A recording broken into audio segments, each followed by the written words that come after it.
ศรัทธาสุขใจจริงๆเป็นชายแต่หัวใจสิงพูดจริงทำจริงทุกคราทุกคืนทุกวันผ้าเหลืองพันผูกกายาโอ้น้อง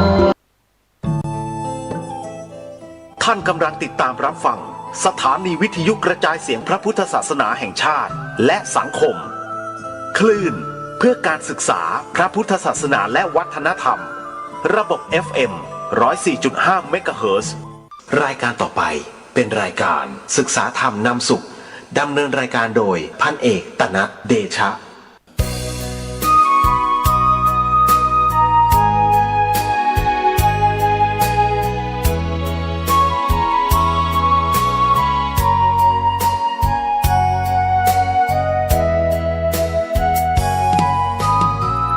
วัดเป็นบุญเขตวิเศษสถา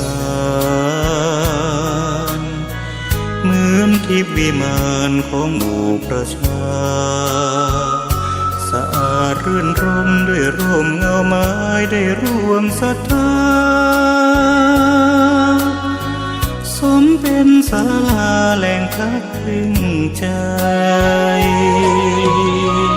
เห็นพระประธานเหนือแท่นธรรมรงค์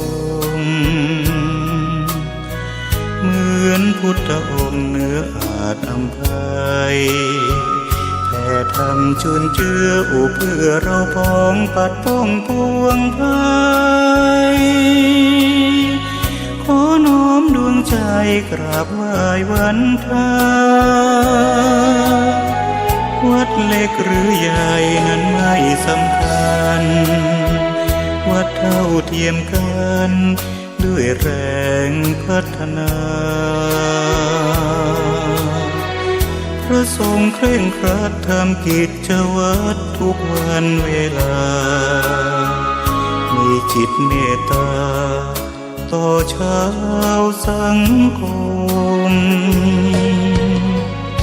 รักมีพระภาคเจ้าพระองค์นั้นซึ่งเป็นผู้ไกลจากกิเลสตรัสรู้ชอบได้โดยพระองค์เองสวัสดีครับท่านผู้ฟังที่เคารพครับท่านผู้ฟังรับฟังรายการศึกษาธรรมนำสุขมีเสนอแก่ท่านผู้ฟังทุกวันเสาร์ตั้งแต่เวลา 15 นาฬิกาถึง 16 นาฬิกาดำเนินรายการโดยกระผมพันเอกธนัสเดชะมีอาจารย์สุรภาเดชะเป็นผู้ร่วมรายการวันนี้เราได้นำมัตตรปิฎกฉบับอัตถกถาเล่มที่ 29ในพระสูตร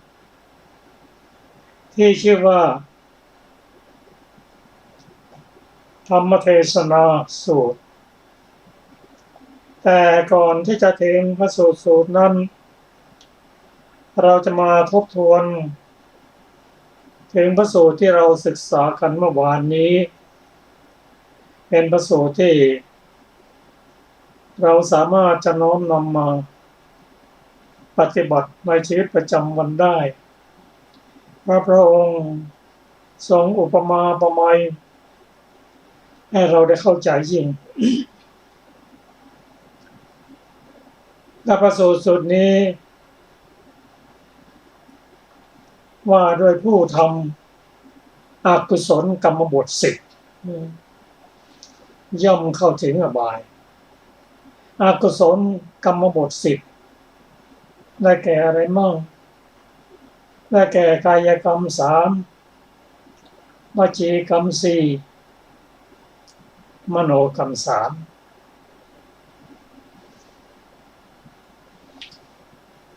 อกุศลกรรมบท3ข้อแรกนั้นได้แก่ผู้ฆ่าสัตว์ทรมานสัตว์ลักสิ่งของหรือเอาสิ่งของท่านที่ไม่ได้อนุญาตให้ และเป็นผู้ประพฤติผิดทางกามเช่นผิดภรรยาของผู้อื่นหรือผิดสามีของผู้อื่นอันนี้เป็นกายกรรม3วจีกรรม4ได้แก่อะไรมั่งข้อ1พูดมุสาข้อ2ปิสุนาวาจาพูดให้เขาแตกกันพูดให้เขาทะเลาะกันข้อ3นั้นปรุสวาจาพูดคำหยาบไม่เป็นภาษาคำเมืองไม่น่าฟังไม่ไพเราะประการที่4นั่นก็คือสัมผัสปราปะพูดไม่มีเหตุไม่มีผลพูดไม่เป็นประโยชน์ตนไม่เป็นประโยชน์ท่านทั้งไม่เป็นประโยชน์ตนประโยชน์ท่านหาสาระมิได้อันนี้เป็นวาจาเรียกว่าเป็นวาจาที่ไม่ถูกตรงเป็นมิจฉาวาจาส่วนมโน3ข้อสุดท้ายนั่นก็คืออยากได้ของคนอื่นที่ไม่บังควรเรียกว่าอภิชาพยาบาทโกรธและพยาบาทต่อผู้อื่นประการสุดท้ายก็คือความเห็นผิดอันนี้เป็นอกุศลกรรมบท10ถ้าใครกระทำแล้วย่อมเข้าถึงอบายก็พระพุทธเจ้าในสมัยนั้นประทับอยู่ที่ปวาริกะอัมพวันใกล้เมืองนาลันทาเท่านั้นแหละนายบ้านหรือผู้ใหญ่บ้านนามว่าอสิพันธกบุตรเข้าไปเฝ้าพระผู้มีพระเจ้าถึงที่ประทับถวายบังคมแล้วนั่งณที่ควรส่วนข้างหนึ่ง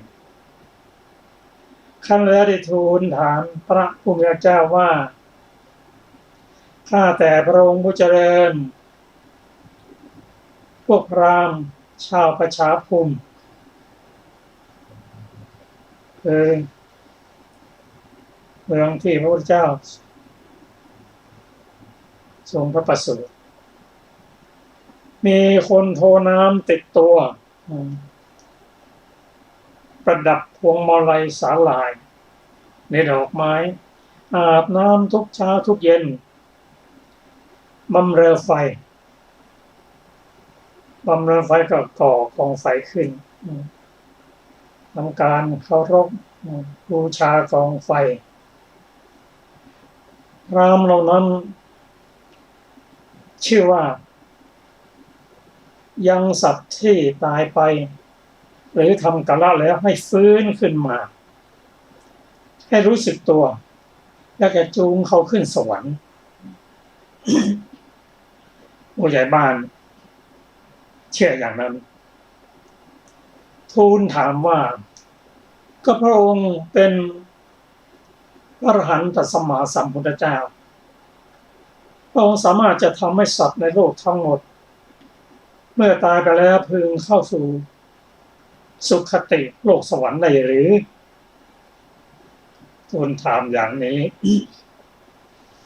พระผู้มีพระเจ้าตรัสว่าดูก่อนนายคามณีถ้าอย่างนั้น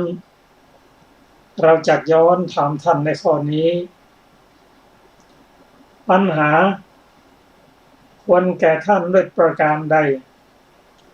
ท่านพึงพยากรณ์ปัญหาข้อนั้นด้วยประการนั้น คือตรัสถามอย่างไรก็ควรทูลกราบทูลตอบอย่างนั้นเอาละท่านจะเห็นความสำคัญข้อนั้นเป็นไฉนบุรุษในโลกนี้ฆ่าสัตว์ลักทรัพย์ประพฤติผิดในการ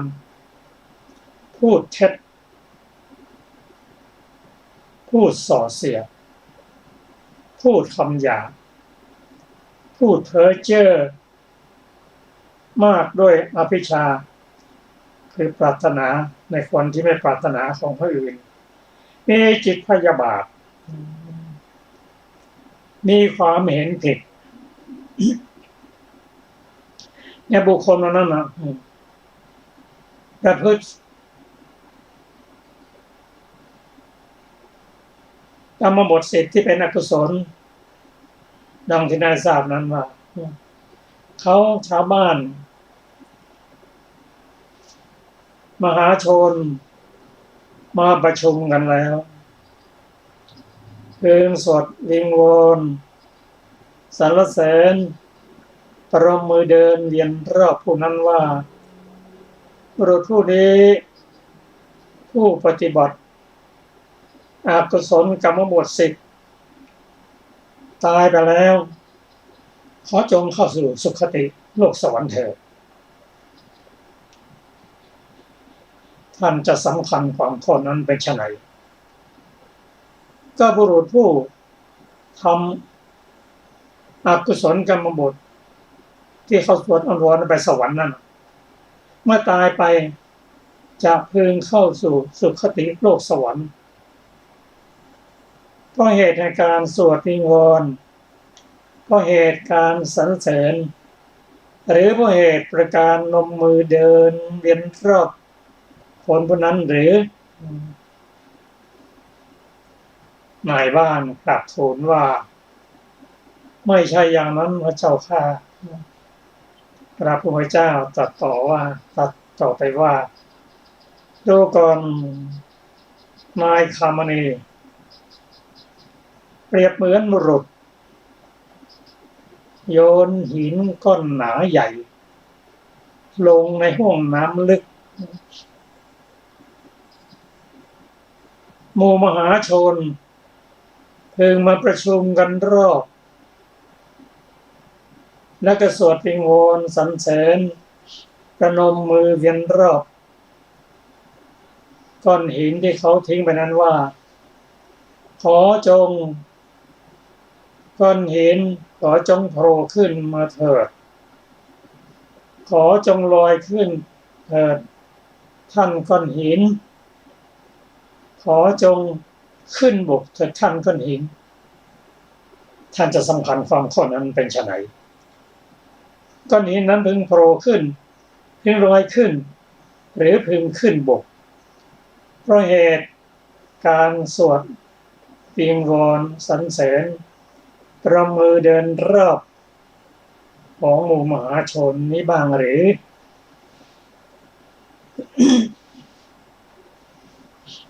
นายบ้านกราบทูลว่าไม่ใช่อย่างนั้นพระเจ้าค่ะโน่ก่อนนะคามณีฉันนั้นเหมือนกันพระบุคคลในฆ่าสัตว์ลักทรัพย์ประพฤติผิดในกามพูดเท็จพูดส่อเสียดพูดคำหยาบพูดเพ้อเจ้อมากไปด้วยอภิชฌามีจิตพยาบาทมีความเห็นผิดซึ่งพูดไปก็เป็นบาปหนาบาปหนักแม่หมู่ประชุมหมู่มหาชนพึงมาประชุมกันแล้วสวดวิงวอนสรรเสริญประนมมือเดินยันรอบบุรุษนั้นว่าขอบุรุษนี้เมื่อตายไปจงเข้าสู่สุคติโลกสวรรค์ก็จริงแต่บุรุษนั้นตายไปแล้วก็ต้องเข้าถึงอบายทุกขติปินิบาตนรกเหมือนก้อนหินหนาใหญ่หนักที่ทิ้งแล้วก็จมลงน้ำสวดอ้อนวอนอย่างไรก็ไปขึ้นมารอ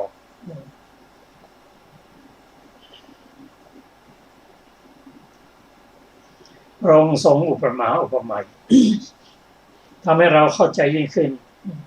ให้เราเห็นความสำคัญของบาปหนัก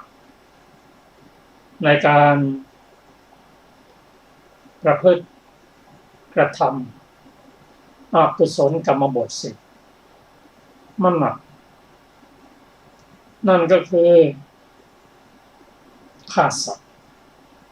หนักนะฆ่าสัตว์เนี่ยหนักยังไงพอจะฆ่านะต้องมีโทสะมีจิตใจต้องโหดยิ่งสัตว์ที่มีคุณมีประโยชน์ยิ่งใช้ความพยายามมากยิ่งบาปหนักยังไงถ้าทำแล้วไม่สบายใจเสียใจในภายหลังข้อ2ก็เหมือนกันลักทรัพย์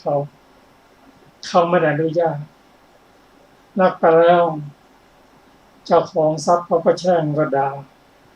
ตัวเองก็เดือดร้อนว่าไปทำผิดต้องใช้ความพยายามในทางที่ผิดก็เป็นบาปหนักประการที่3ประพฤติผิดทางกามผิดลูกผิดเมียเขาผิดสามีของคนอื่นเขา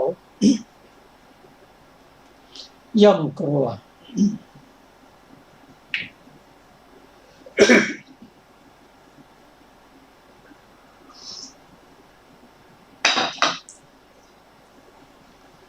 ประพฤติผิดในการมึงเป็นโทษหนักเดือดร้อนอยู่ที่ไหนก็ไม่ติดกลัวเขาจะมาทำร้ายกลัวเขาจะมาแก้แค้นไม่มีความสุขเป็นการผิดศีลผิดธรรมหนักอยู่ที่ไหนก็ไม่มีความสุขไม่สบายอันนี้เป็นอกุศลทางกายทางวาจา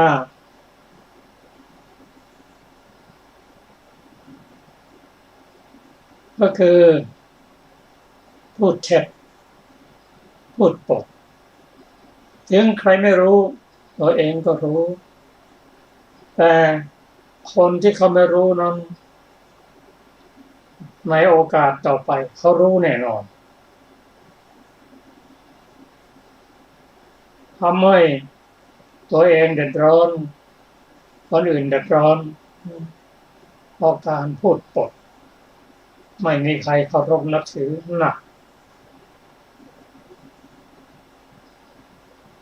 ปิสุนาวาจาพูดให้คนเขาทะเลาะกันฟังจากทางนี้ไปบอกทางโน้นฟังจากทางโน้นมาบอกทางนี้คนเขาอยู่ดีๆแท้ๆทะเลาะกัน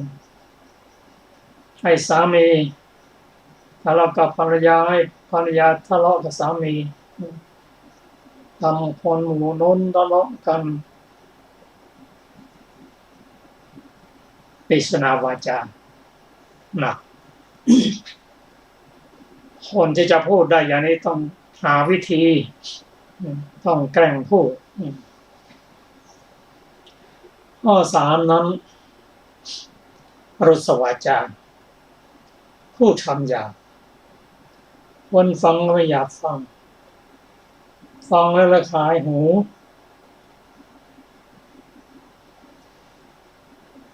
ไม่ใช่พูดเป็นภาษาชาวบ้านที่เขาพูดกันฟังแล้วพูดแล้วไม่ไพเราะพูดแล้วก็ทำให้เกิดการทะเลาะกันได้เพราะคำหยาบแต่ว่าฉันอย่างนี้ทำไมก็ฉันจะว่าอย่างนี้ก็ทะเลาะกันพูดคำหยาบเจอคนเลวเช่นนี้เป็นต้นอาการที่4ก็คือสัมผัสปราปะพูดในสิ่งที่ไม่มีสาระไม่มีประโยชน์ บางทีพูดแล้วนะคนหัวเราะสนุกสนานแต่ไม่มีสาระไม่มีประโยชน์ไม่มีเหตุไม่มีผลเรียกว่าไม่มีอัตไม่มีธรรม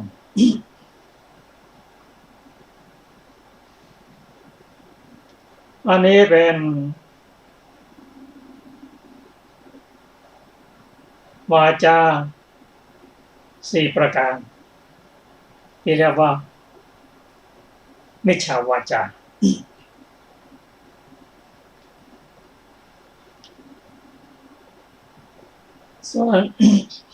ส่วนมโนทวาร3นั้นได้แก่อะไรมั่งได้แก่อภิชาเพ่งเล็งอยากจะได้ของคนอื่นเขาซึ่งไม่ใช่สิ่งของควรจะได้เป็นตัวโลภะ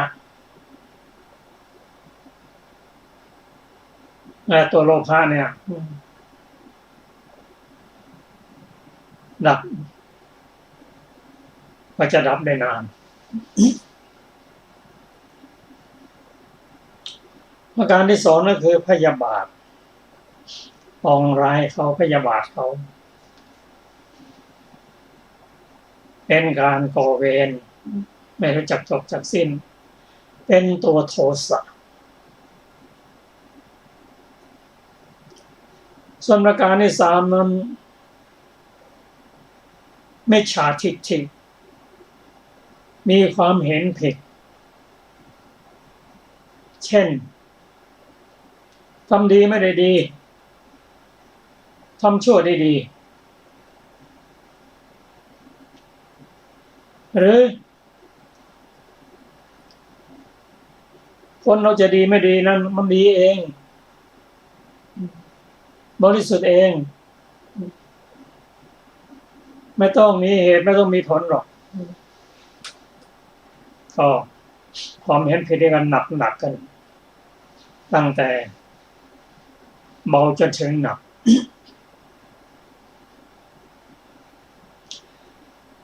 บุคคลผู้กระทำอกุศลกรรมบท10ดังนี้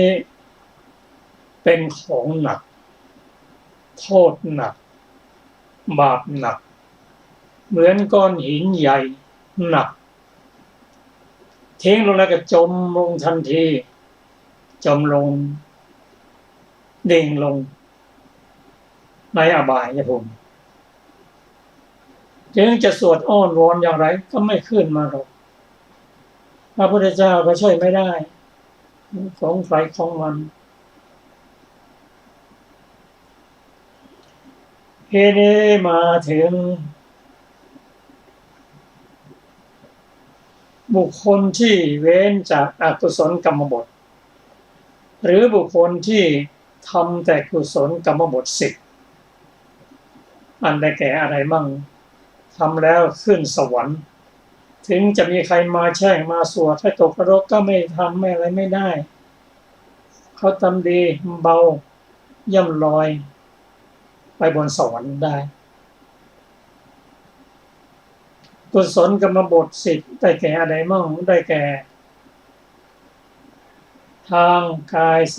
3ทางวาจา4ทางใจ3ทางกาย3ก็คือ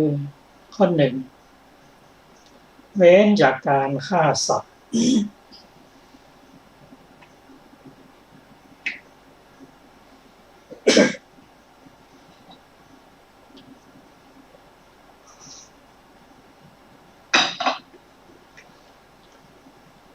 ไม่ฆ่าสัตว์เห็นสัตว์เป็นเพื่อนเกิดแก่